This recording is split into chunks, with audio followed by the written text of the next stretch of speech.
Suasana lengang terlihat di salah satu pusat oleh-oleh haji di kawasan M. Isa Palembang, Sumatera Selatan. Hanya beberapa pengunjung yang datang, meski berbagai produk khas haji seperti air zam-zam, kurma, kacang Arab, sajadah, hingga pakaian muslim, tertata rapi menghiasi etalase toko. Pembatasan barang bawaan jemaah haji di tahun sebelumnya menjadikan toko oleh-oleh tetap diburu sebagai alternatif. Namun tahun ini penjualan menurun signifikan, diperkirakan turun hingga 60%. Meski tak seramai tahun-tahun sebelumnya, pembeli masih terlihat. Sekitar 250 liter air zam-zam sudah terjual. Selain penjualan satuan, toko ini juga menyediakan paket oleh-oleh yang bisa dipesan lebih awal dan diambil saat kepulangan dari Tanah Suci. Tercatat baru 1000% baik dalam bentuk satuan maupun paket yang masuk tahun ini.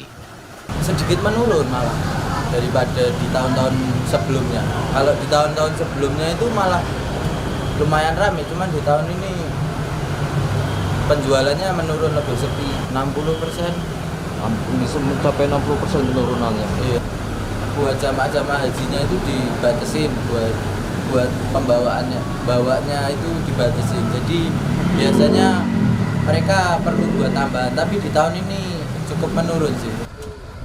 Sebagian konsumen datang bukan untuk diri sendiri, melainkan membelikan pesanan keluarga yang tengah menunaikan ibadah haji.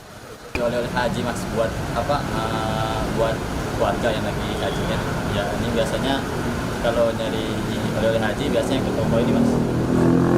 Apa aja di masa kita cari ini mas? Ya nyari jam-jam, ya kayak misal kacang-kacangan,